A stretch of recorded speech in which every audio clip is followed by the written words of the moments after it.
Osho, the Buddha, the Emptiness of the Heart, talks on Zen given at the Osho Commune International, Pune, India. Discourse number 5.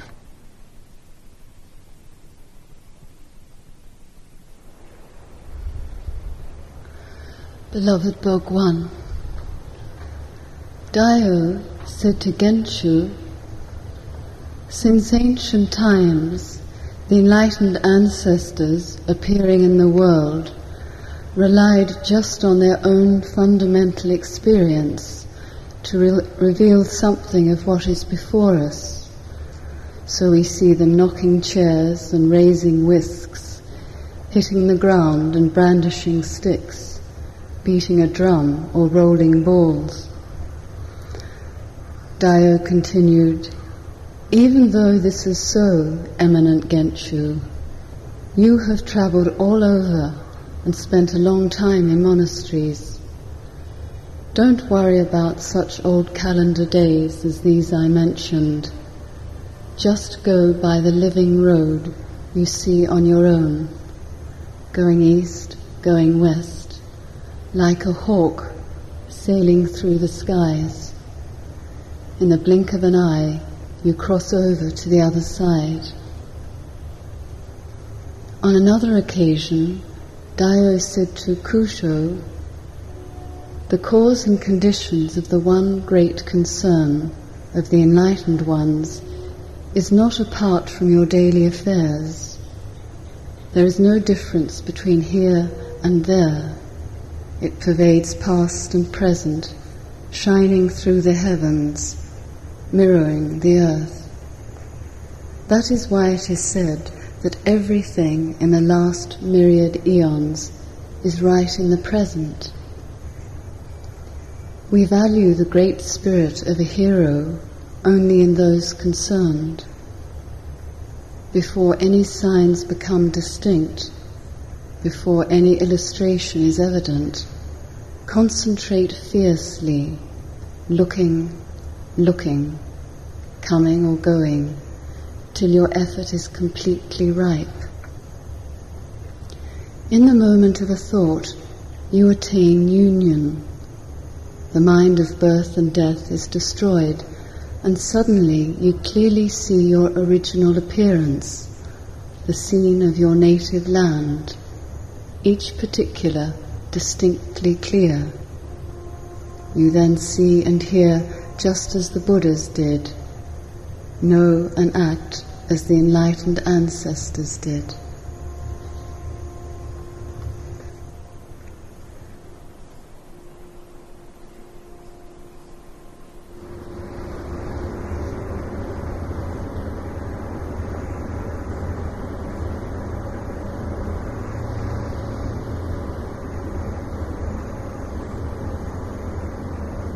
Manisha, one who is interested in knowing who is he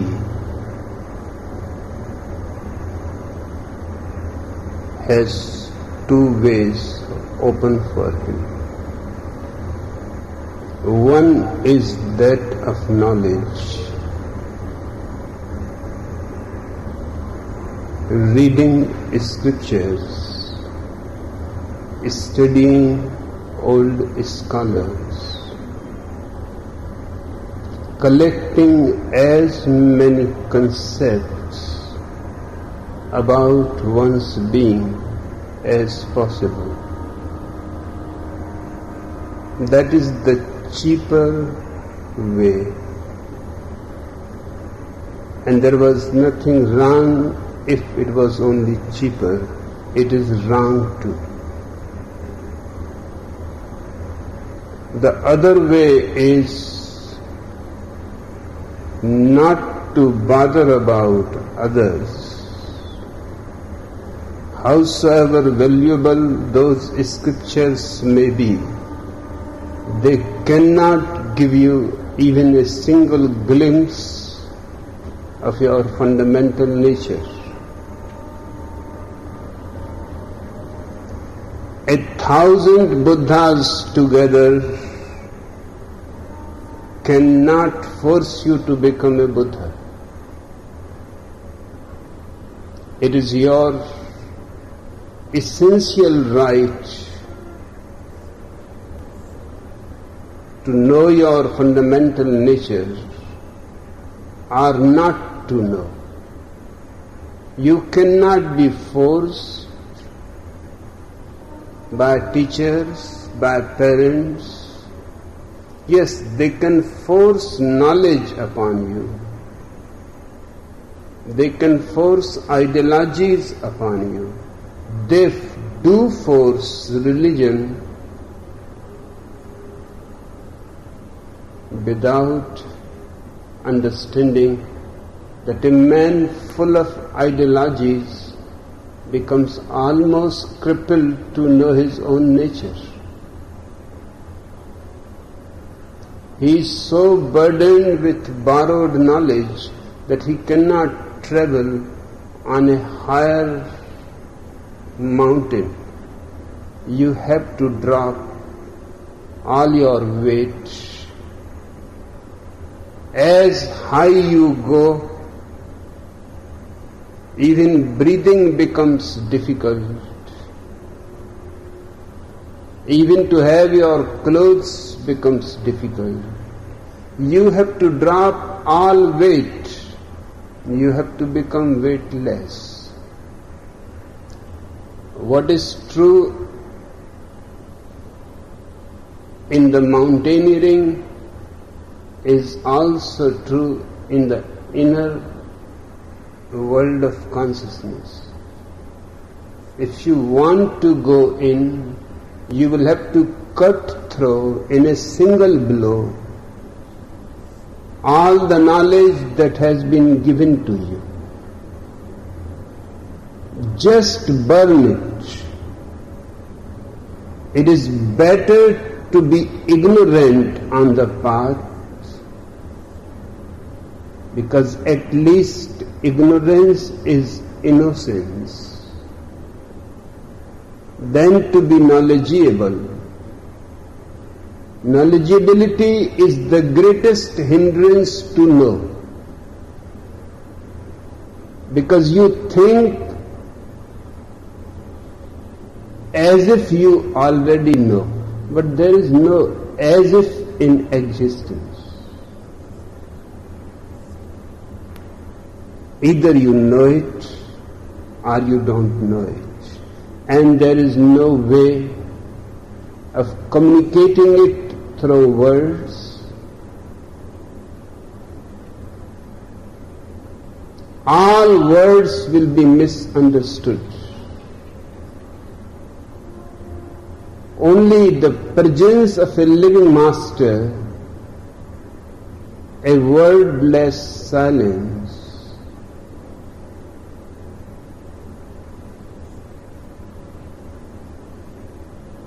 perhaps can become a glimpse, a triggering point in you. It is not being done by the master. It happens by your receptivity, by your openness. Something clicks. There is no other word to replace the word click.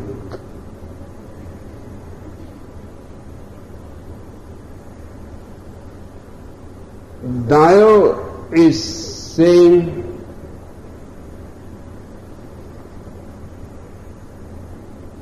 to Genchu, since ancient times the enlightened ancestors appearing in the world relied just on their own fundamental experience to reveal something of what is before us.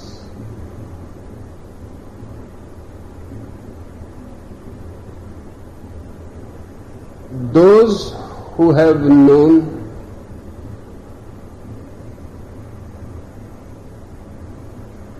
their difficulty is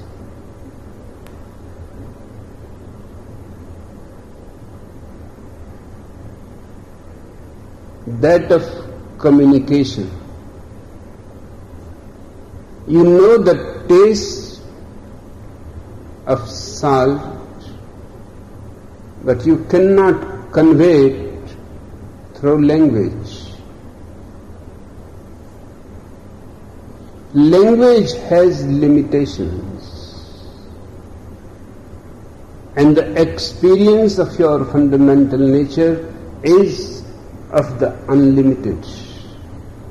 To bring the unlimited to the limitations of language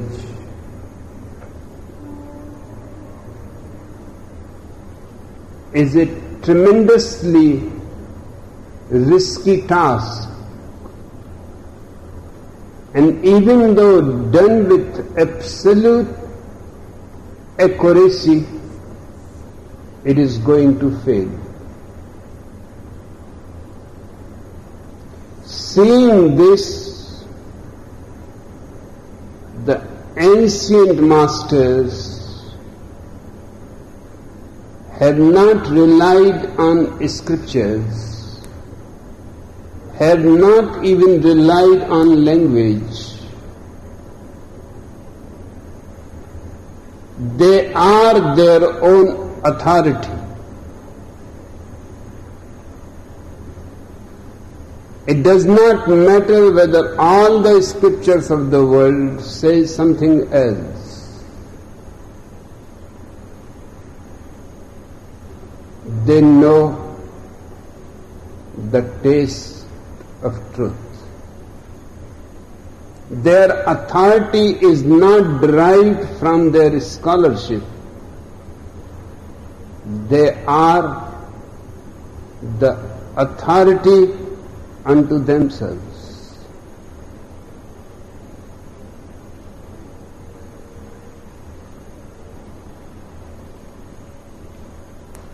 It brings a problem because they cannot use scriptures, they cannot use ordinary means of communication, hence they have used anything that is before us. So we see them knocking chairs and raising whisks, hitting the ground and brandishing sticks, beating a drum or rolling balls, anything, just to wake you up. Because the question is not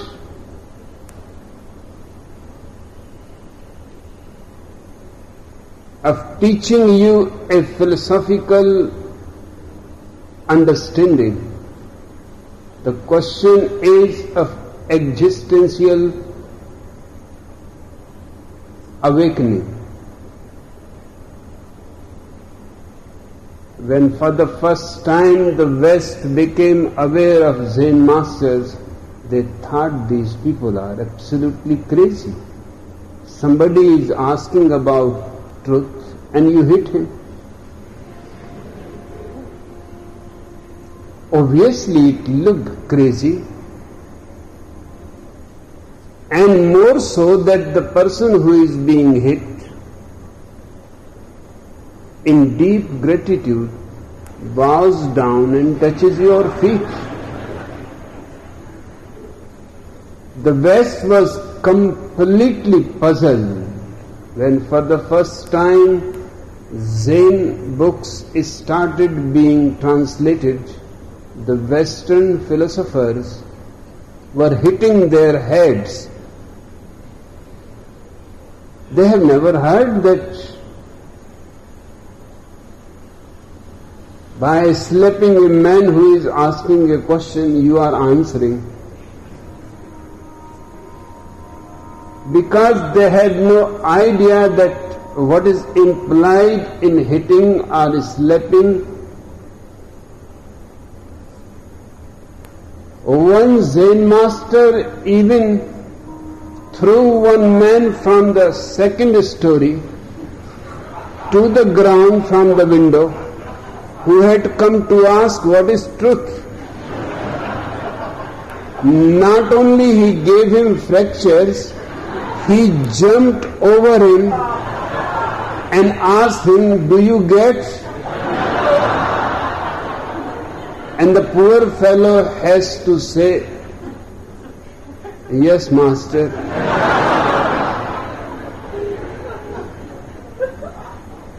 This kind of incidences were absolutely unknown outside the Zen tradition. But you have to understand it, what is implied. When a Zen master hits, he is saying you are the truth and you are asking it. Are you kiddling? You are the Buddha and you are asking, what is the Buddha? By hitting, he is saying simply, look at yourself. Rather than asking like a beggar from one place to another place, just go in and look. His hitting is a shock. In that shock, perhaps your thinking may stop. There is every possibility. You were not expecting a hit. You had come with deep humbleness, touching the feet of the Master. And sometimes it has happened that the person has not even asked the question and the Master has hit him.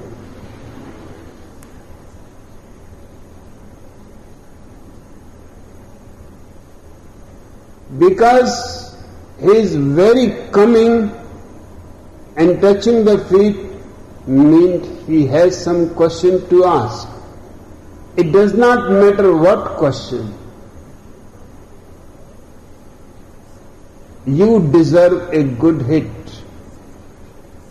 It is throwing you back to yourself. It is saying in existential way that you are the answer.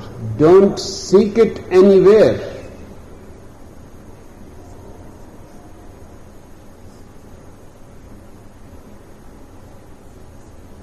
Having no other way to communicate,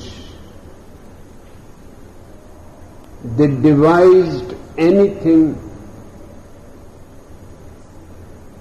that may wake you up, throw you upon yourself. Asking a question means you are putting the responsibility on the Master to answer you. But his answer cannot be your answer. Nobody's answer can be your answer. Your answer has to grow within you just as any rose grows.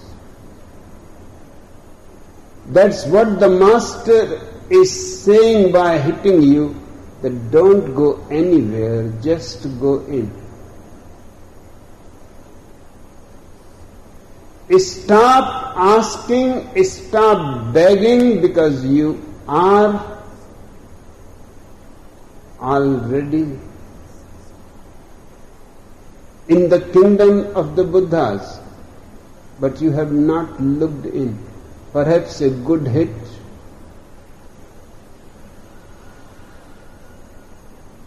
perhaps the Master throwing the disciple from the window out, may awaken him from his somnambulistic state in which we all are, half asleep, half awake, just on the minimum awake. The major part of our being is fast asleep.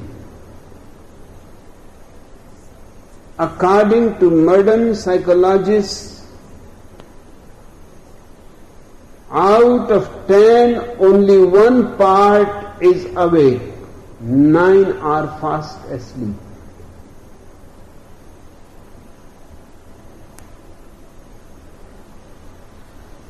With this much sleep within you, it is impossible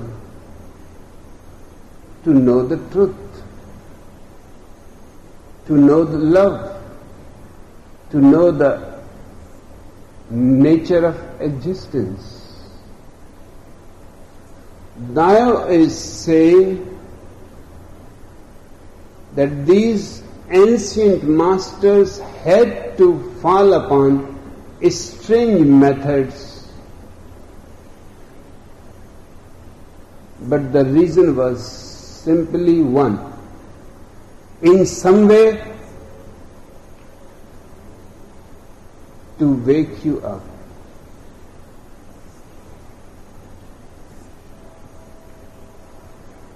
Tao continued, even though this is so, eminent Genchu, you have travelled all over and spent a long time in monasteries. Don't worry about such old calendar days as these I mentioned. Just go by the living road you see on your own. He is calling all the old masters and the Buddhas and the patriarchs old calendars. Don't be bothered about them.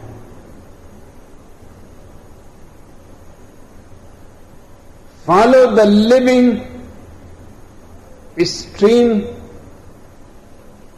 which you see with your own eyes. No belief, no faith, simply be clear. Zen requires the disciple clarity, intelligence, awareness, which have not been required by any other religion in the world or by any other philosopher in the world. Its requirement is absolute.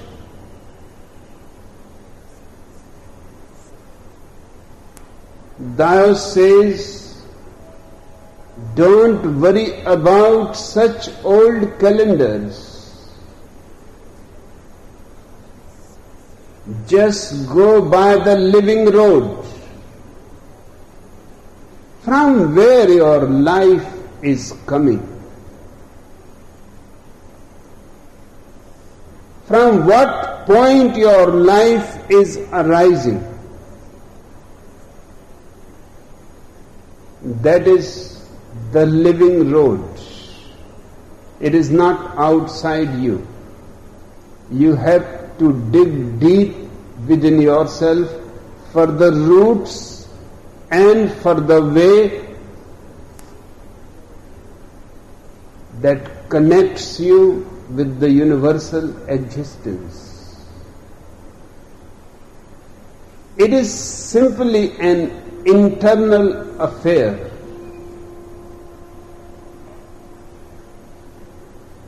Just go by the living road you see on your own.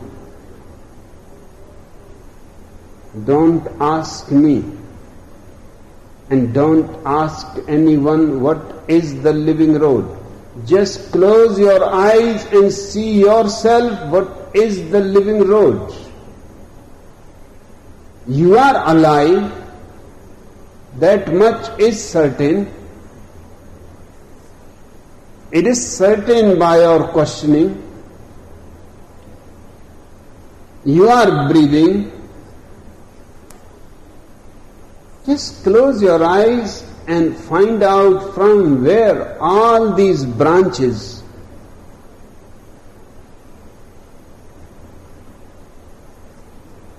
are joined to the trunk, and where are the roots hidden into the universal energy. This is the living road, and nobody can point it to you. You have to find it yourself. Just go by the living road you see on your own, going east, going west, like a hawk sailing through the skies. Don't be worried, wherever it leads, go.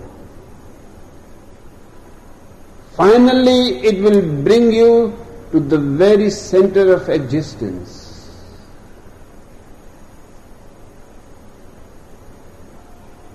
In the blink of an eye, you cross over to the other side. The happening happens only in the blink of an eye. The distance between the Buddha and the no Buddha is so small.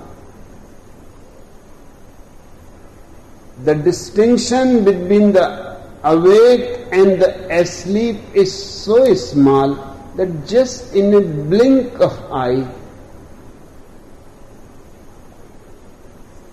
you have already moved to the further source, to the other source.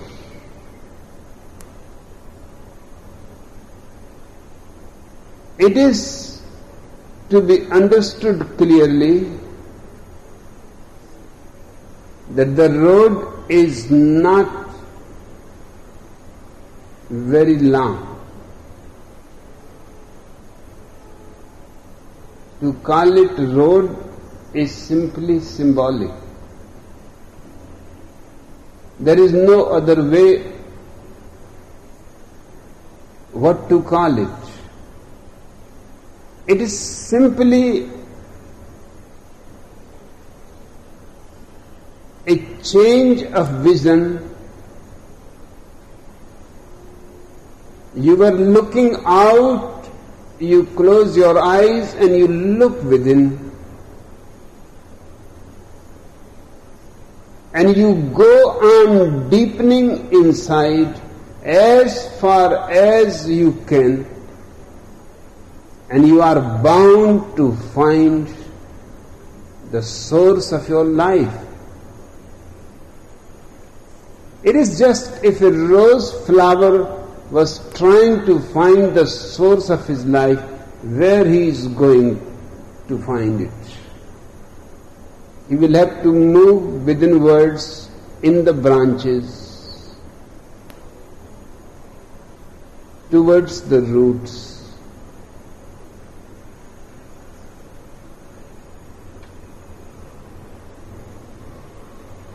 Where it is getting all the nourishment and all the life. We are also having roots, but they are invisible.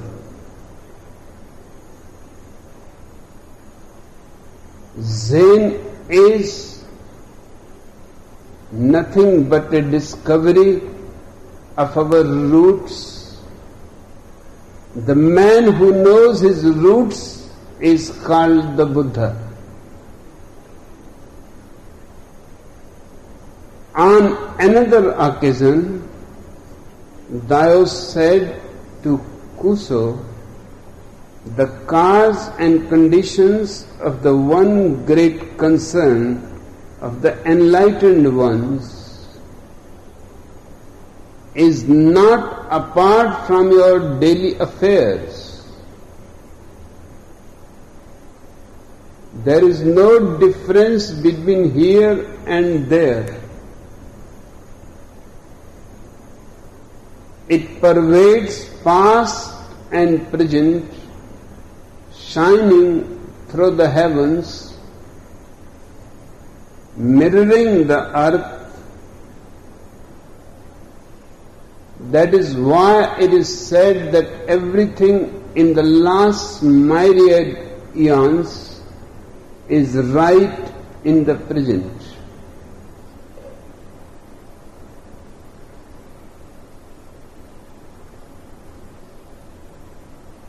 The past, immense past, beginningless past is behind you. But where it has gone? An immense future, eternal future, endless future is ahead of you. Where it is hiding?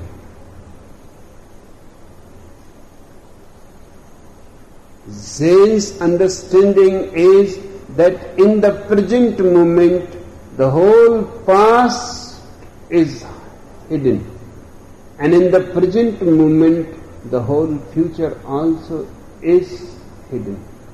The present moment contains the whole universe. Past, present, future. If you can manage to understand the present moment, you have understood the whole phenomenon of eternity.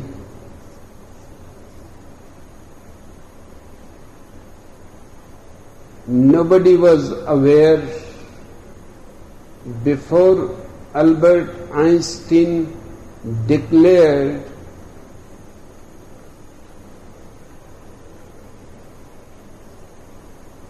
that he can make atom bombs. The atom is the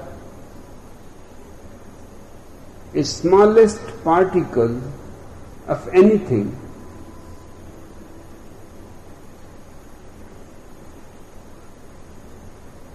Up to Einstein, nobody has been able to split the atom. So it was thought to be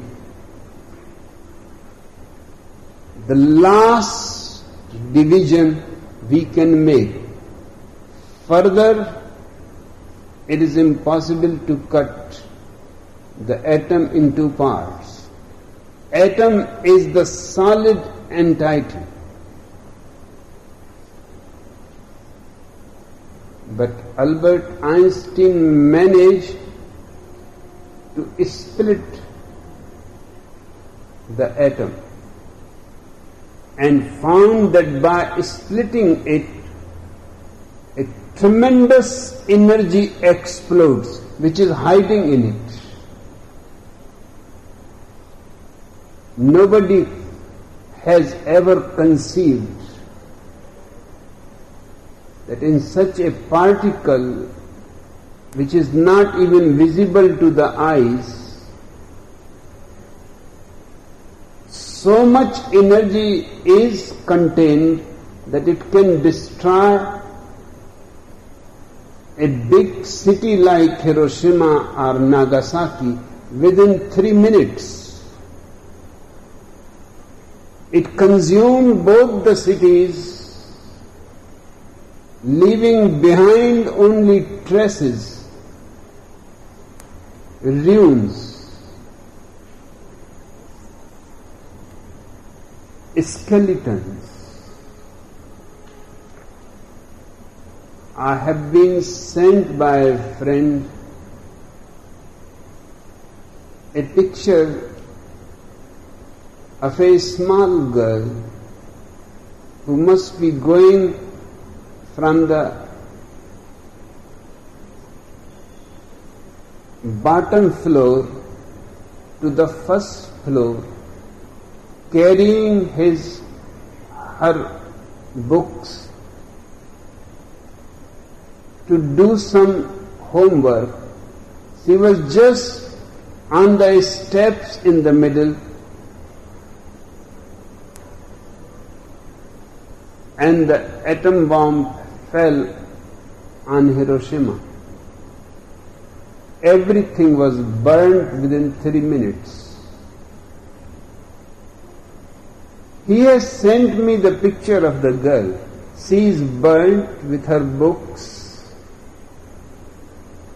and remained stuck to the wall, just a skeleton. The small bag in which she was going to do the homework.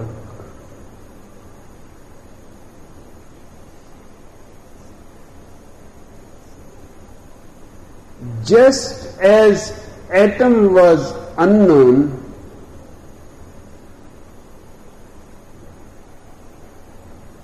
and now we have gone hundreds of years ahead of Albert Einstein.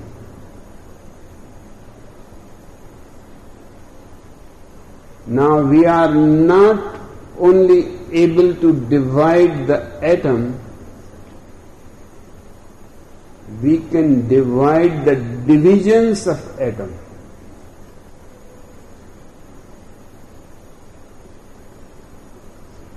Those divisions of atom carry even bigger power sources.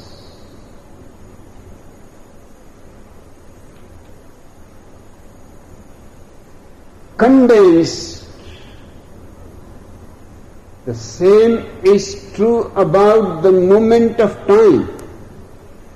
It contains all past and all future, and of course the present.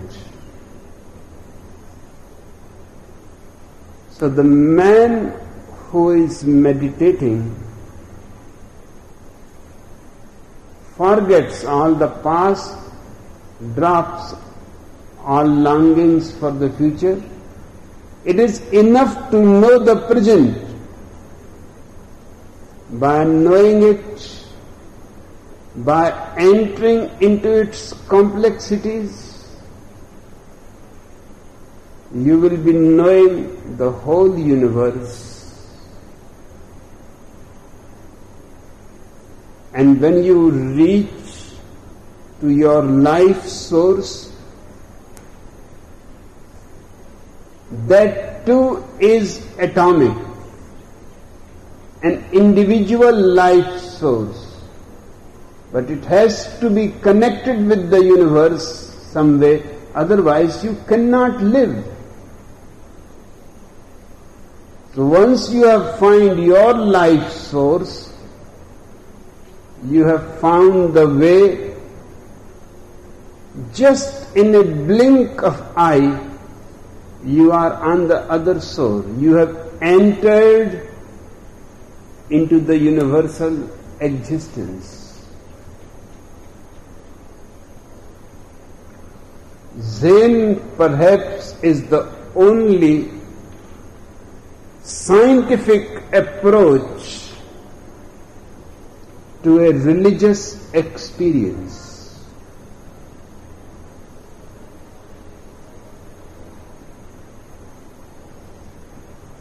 We value the great spirit of a hero only in those concerned before any science become distinct, before any illustration is evident, concentrate fiercely, looking, coming or going, till your effort is completely right. All is hidden in the looking, in the watching, in the seeing, so fiercely that your whole energy is concentrated then existence cannot remain a mystery to you.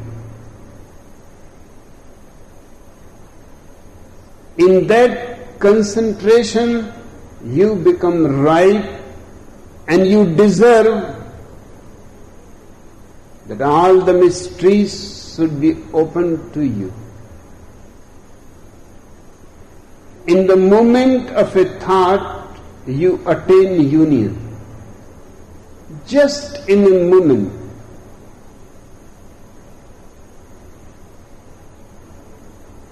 Once you have reached your life source, then it is only a question of just a moment, a blink of eye,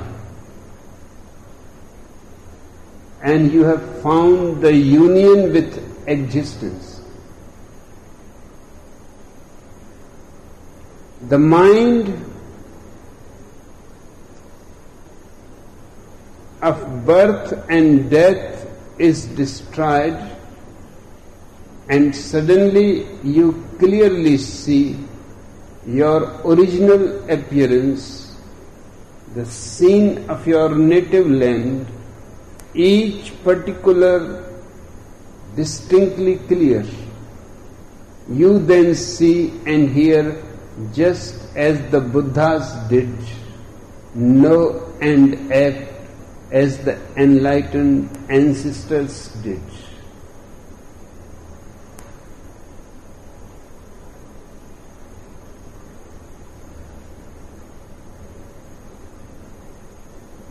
Knowing the source of your life and taking a quantum leap in a blink of eye to the other source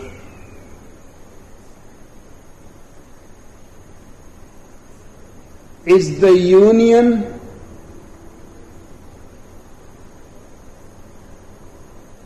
with the whole, the cosmos. After this union, you behave like a Buddha. You cannot do otherwise.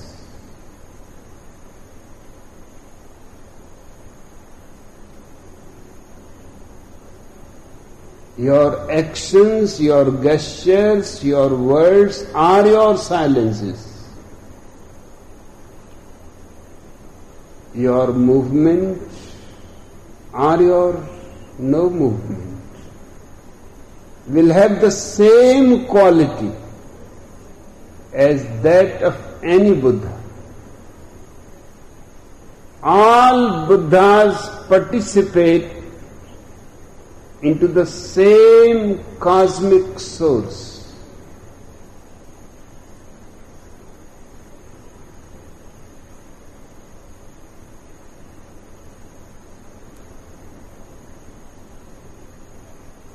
Zen is not in search of any God.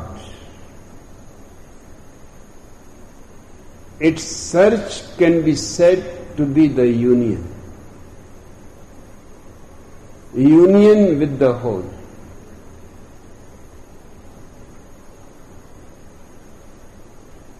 And the union makes you really all that is, has been, will be. Nothing is left out of the whole. And you become one with it.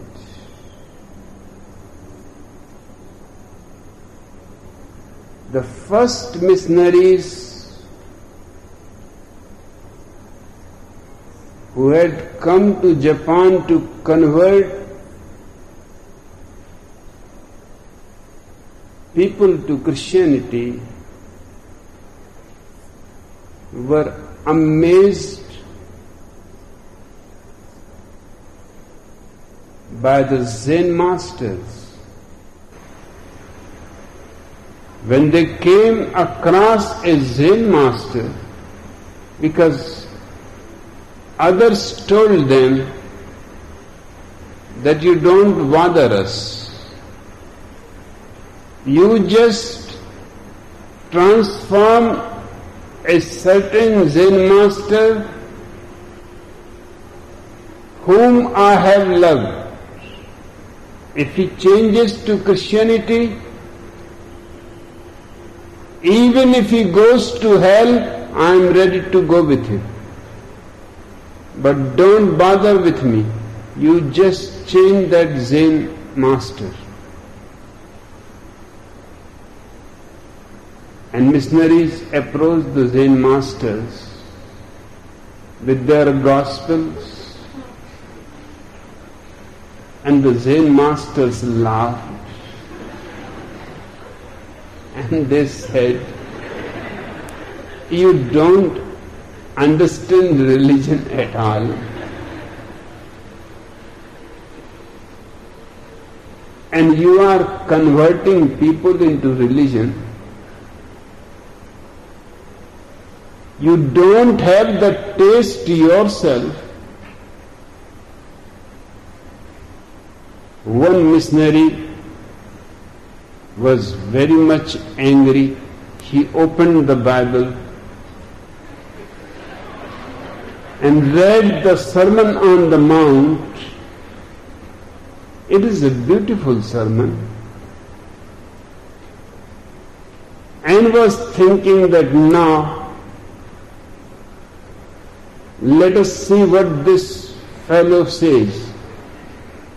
After 3-4 lines, the Zen master said, shut up.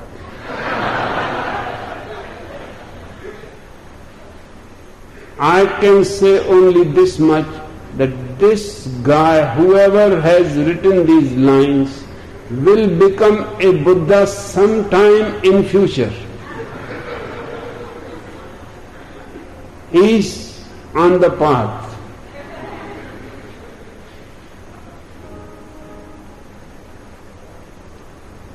That much I can certainly, that someday he will become a Buddha. But don't take it seriously, because you also will become one day a Buddha. And remember,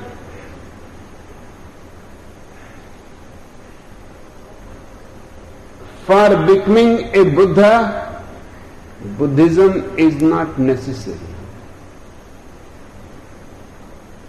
That was the great approach, that for becoming a Buddha, Buddhism is not necessary. Nothing is necessary. The Buddha is already asleep in you. Just some situation in which he can be awakened. All Zen monasteries were doing only one thing, creating situations so that the Buddha is awake. It is not something to which you are converted. It is your own nature.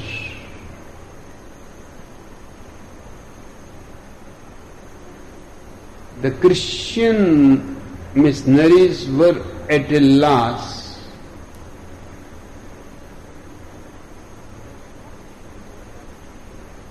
because these Zen masters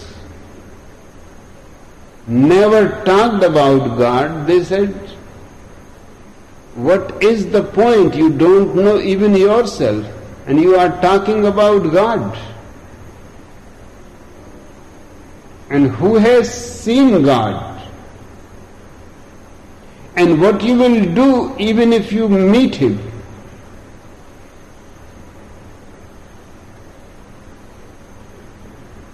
It will be a very awkward situation. God is standing before you,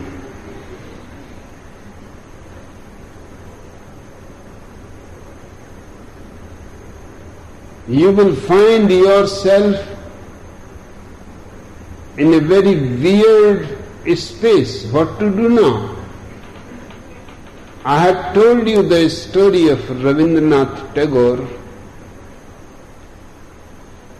in his one of the best poems he has written.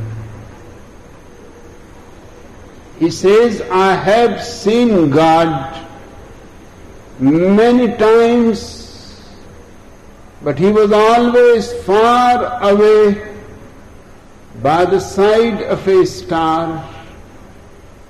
I have followed, but by the time I reached there, He has moved to some other place far away. It has been going on and on for lives together. Finally, I reached the place, the house on which was written on the door, here lives the Lord of the world, Father God. He was just going to knock and became suddenly aware that just think twice. What you are going to do if you meet him. You are not prepared at all. And after meeting him, there is nothing to do.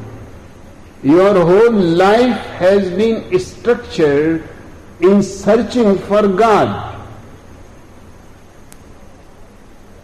You know how to search, you know how to fast, you know how to pray, but you don't know when you have met God, there is no point in fasting, and there is no point in searching, and there is no point in prayer.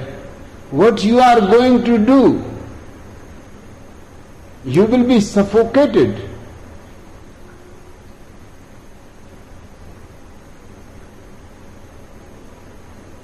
Seeing the situation, he took his shoes in his hands,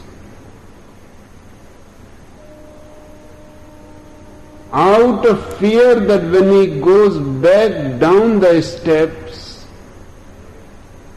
he may hear the sound of the shoes, and he may open the door and say, "Where are you going?" And then he ran away as fast as he could. And the poem has a tremendous beauty. It says, "Since then,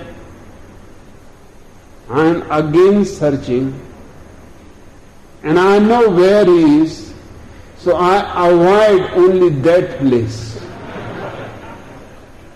And I go on searching, because in searching there is so much joy, and I am thought to be a great saint, and I am enjoying the great adventure of searching God. There's only one thing I have to remember, not to reach to that place again. But the whole world is available to search except that house." Zen has never bothered about God. Neither it has said anything against God. That is a very strange situation to understand, because either people believe in God or people do not believe.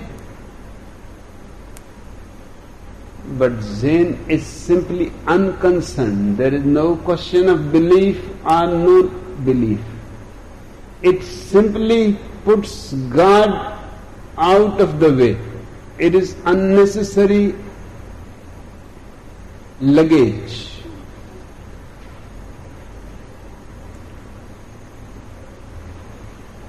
it has taken the only essential point, that is the source of your life. Just go deepening on that road so that you can reach to the final transformation from individual to the universal.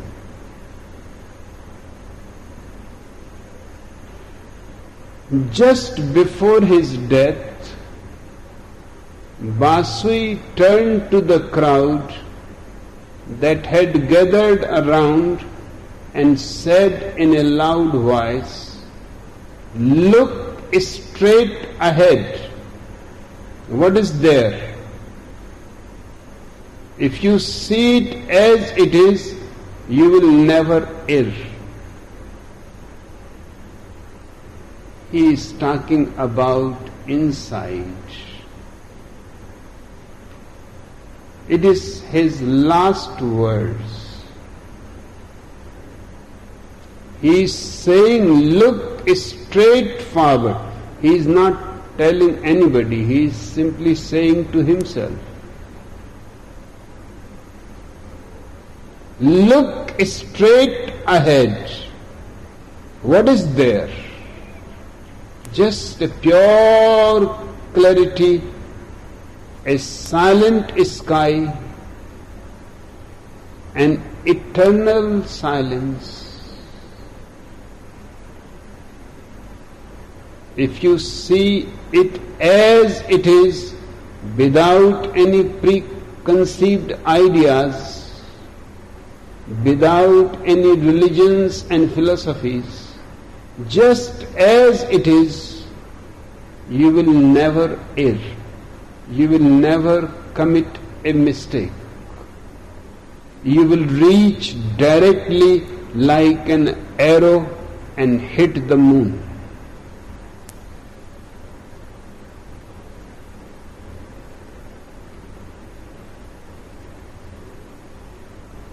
Zen's concern is absolutely you.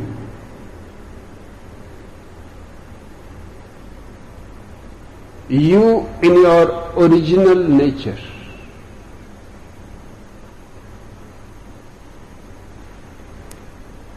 Manisha has asked, beloved Bhagwan,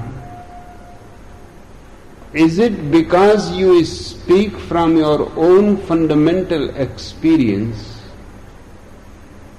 that your words spontaneously impress one as true, as unequivocal, common sense, even though the listener may not have had such experience? From the first sentence of yours that I ever read, before I could have developed the eyes and ears of love, there was no decision to choose to accept that you were right. You simply were, whether it suited me or not. I just don't get it. How is it that others could possibly feel otherwise? Manisha,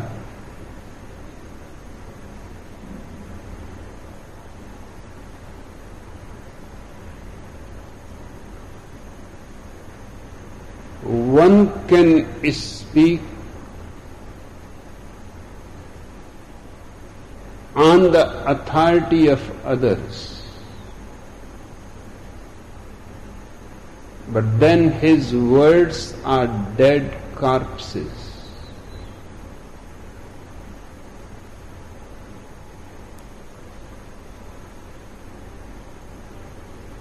Or dry roses you may find in holy Bibles.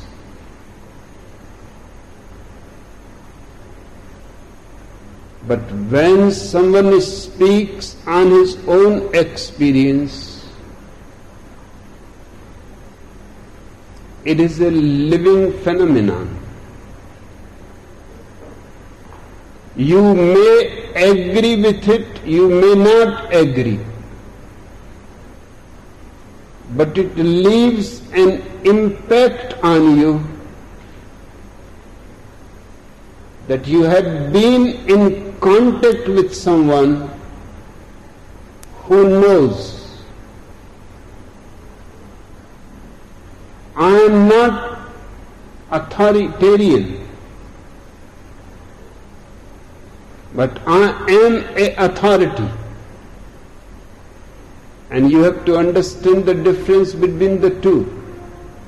The authoritarian is always between quotation marks.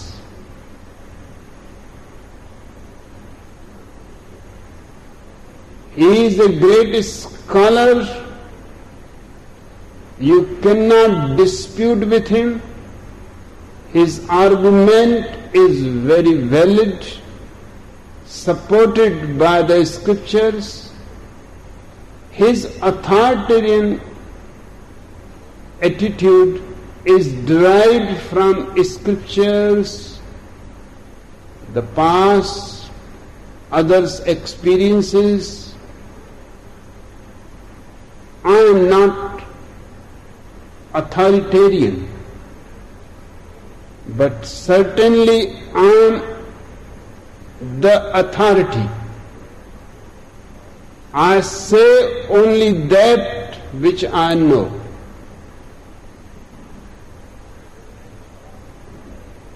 And because I say only that which I know, you may agree with it or not, it does not matter. Its truth rings a bell in your heart. And whenever something rings a bell in your heart, don't listen to the mind. The mind may not agree. Listen to the heart, because the heart knows better. The heart is ancient. The mind is a very recent development. And the mind's development is from the outside experiences. The heart knows something of the inner. It knows nothing of the outer. So when your heart rings a bell, whether your mind agrees with it or not, don't be worried. You are very close to the truth. If any person's presence simply overwhelms you,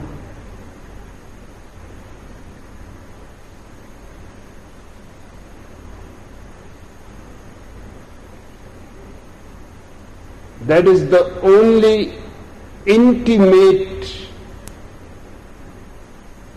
communion between a disciple and a master. That is the only way how the disciple decides that he has found his master.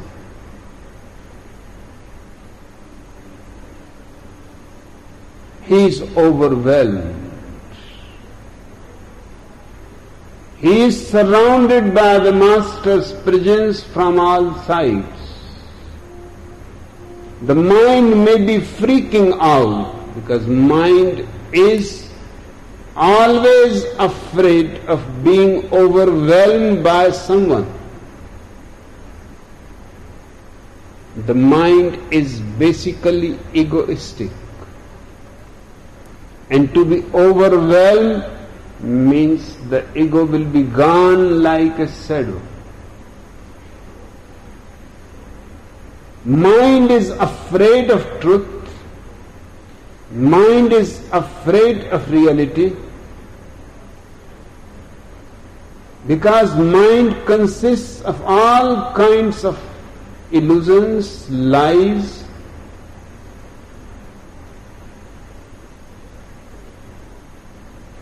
Truth will expose it. Hence it avoids the truth.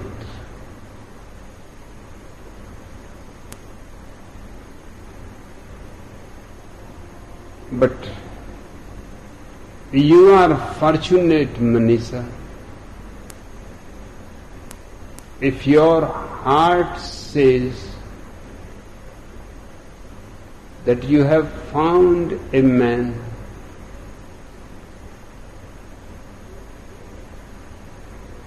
who is speaking on his own authority,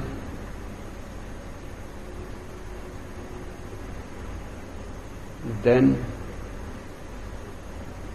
a revolution is possible in your very life too.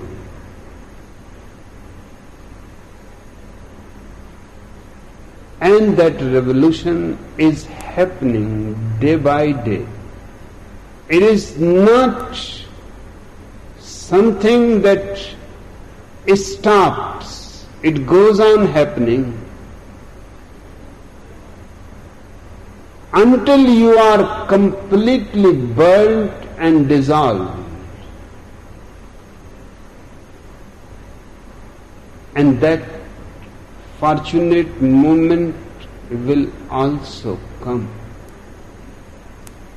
It is not very far. This is a good beginning.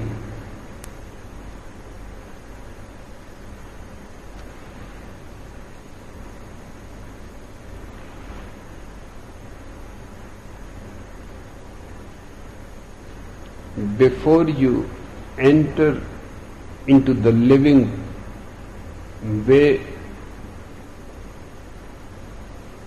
inwards, don't forget to come back again. I am always afraid of Sardar Gurudayal Singh.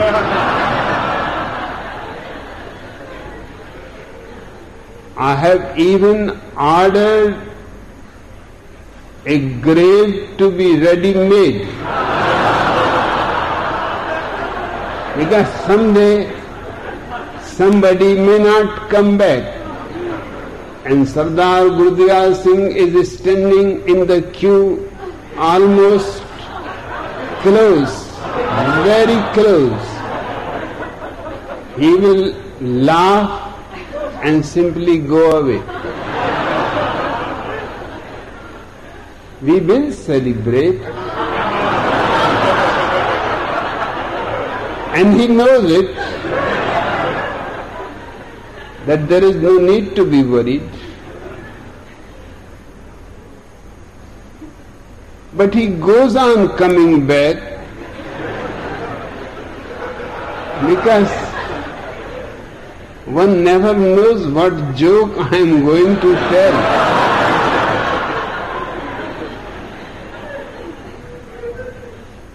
And I will miss him also.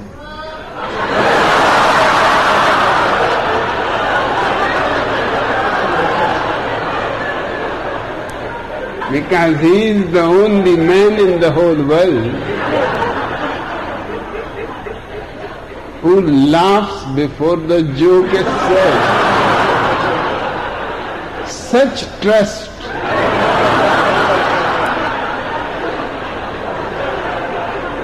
is very difficult to find.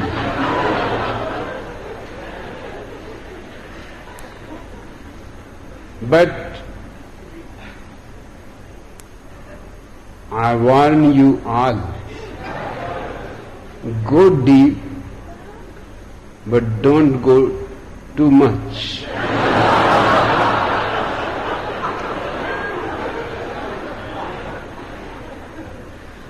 When Nivedano gives the call to come back, be a good boy.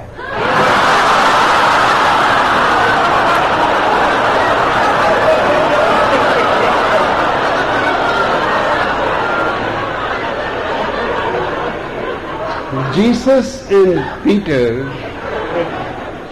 are sipping their iced tea while sunbathing on the shore of Lake Galilee. A group of children nearby start throwing rocks in the water. They laugh and shout and kick up the sand. His peace completely destroyed, Peter sits up. "Hey, you kids," he barks at them, "you get out of here."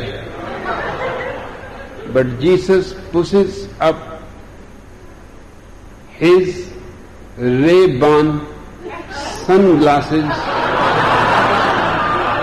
wipes the sand off his free face and says, "No, Peter, let the children come unto me." 5 minutes later, the noise is deafening as screaming kids splashing water and flying sand fill the air. Peter, hung over from last night's wine, gets totally pissed off. "I said, you kids, just get the hell out of here," he screams. But again Jesus sits up, wipes the sand off himself, raises his hand and says, "Peter, I told you, let the children come unto me so that I can kick their little asses."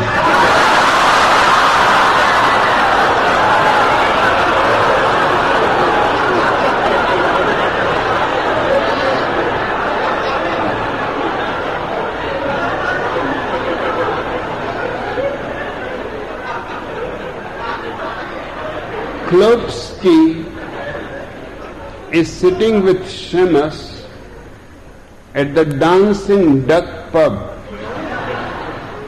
sipping his beer. "Hey, Shemus," says the Polak, "how do you do so well with the girls?"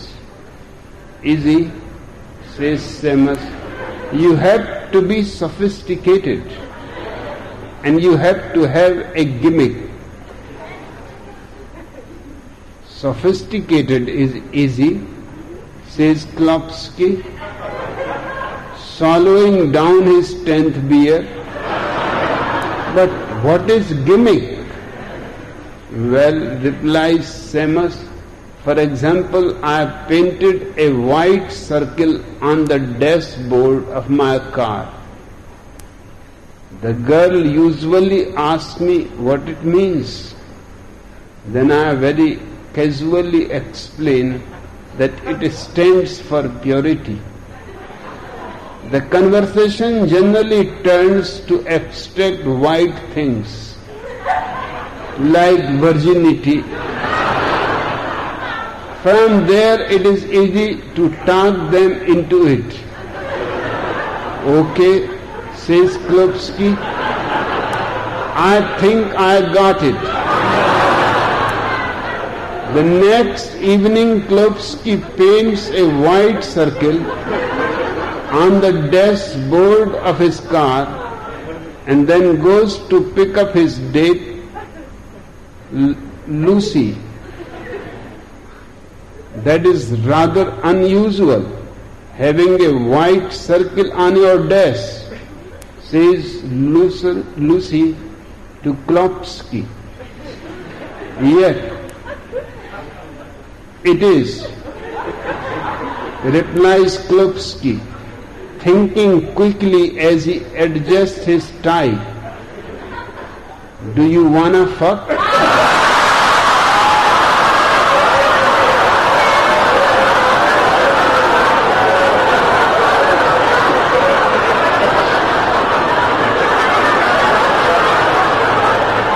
You are drunk, shouts the barman of the groggy doggy pub at Paddy, who just has slipped slowly onto the floor again. I'm not drunk at all, insists Paddy, picking himself up. In fact, I am not even drink a little bit, and I will prove it to you. Now you see that cat just coming in the door? Well, it has only got one eye. You are drunker than I thought, says the barman. The cat is going out.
Be silent. Close your eyes. Feel your body to be completely frozen. Look inwards, straight to the very source of your life.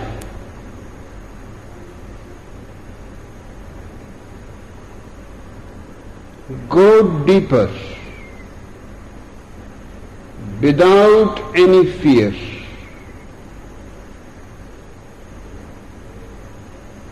Only this way one has found himself as a Buddha.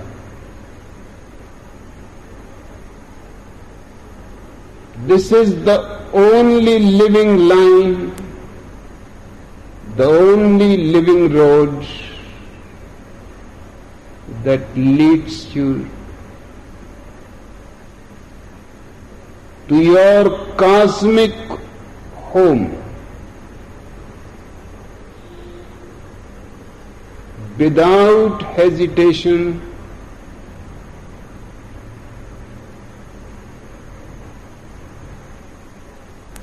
go on, go on.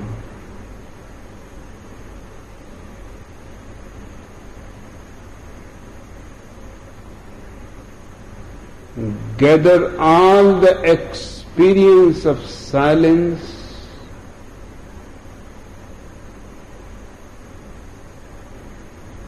the bliss and the benediction,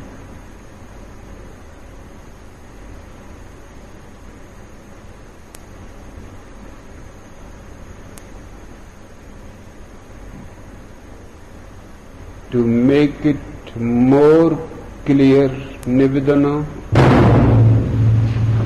relax, watch your mind and body separate from you. You are only a watcher.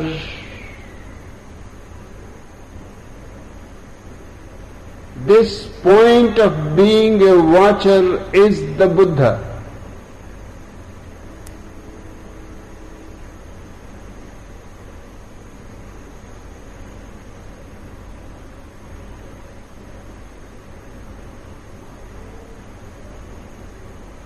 Recognize your Buddha nature.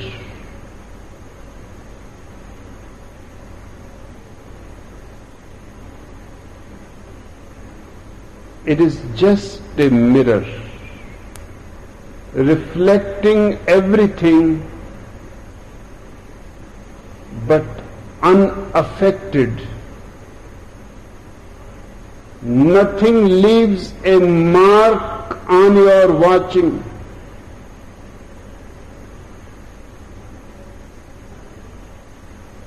The mirror remains empty.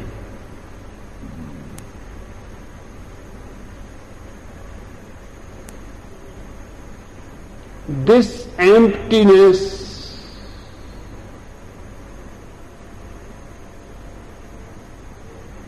can any moment take a quantum leap, and you will find yourself on the other shore.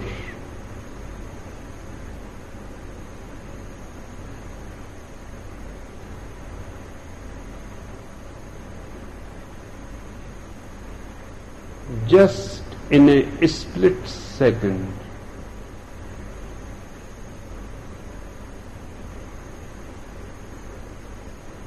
You can be one with the whole. This union is the authentic goal of religiousness.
A beautiful evening.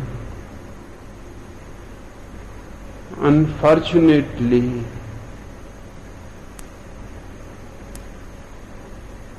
how many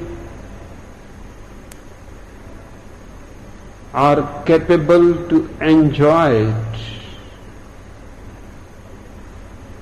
So few.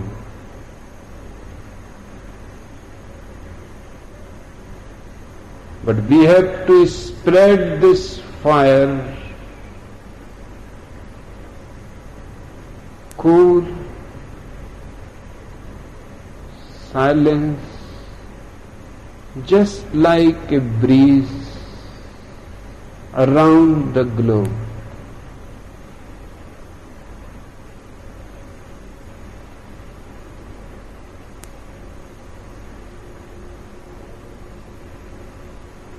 This silence is going to become the womb for the new man to be born.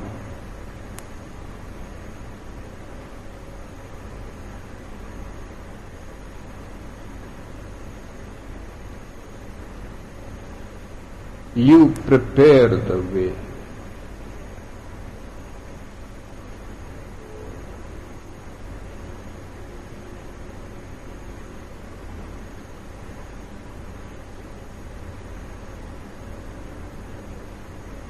Nivedana, come back, but come back like Buddhas, with great dignity, with grace, with silence, and sit down for a few moments, just gathering, remembering, collecting the experience of your silent moments.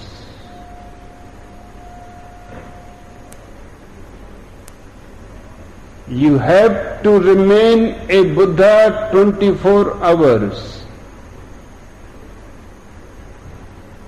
It is not an action, it is your nature. It has to be expressed in all your actions, in your words, in your silences, in your songs, in your dances, but you remain the watcher, the Buddha.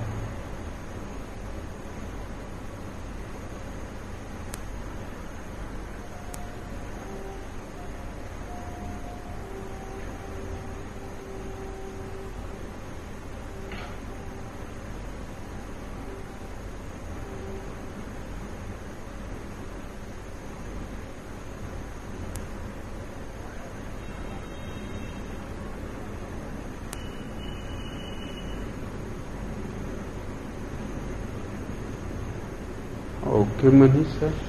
Yes, Prabhupada. Can we celebrate all the Buddhas? Yes, Prabhupada.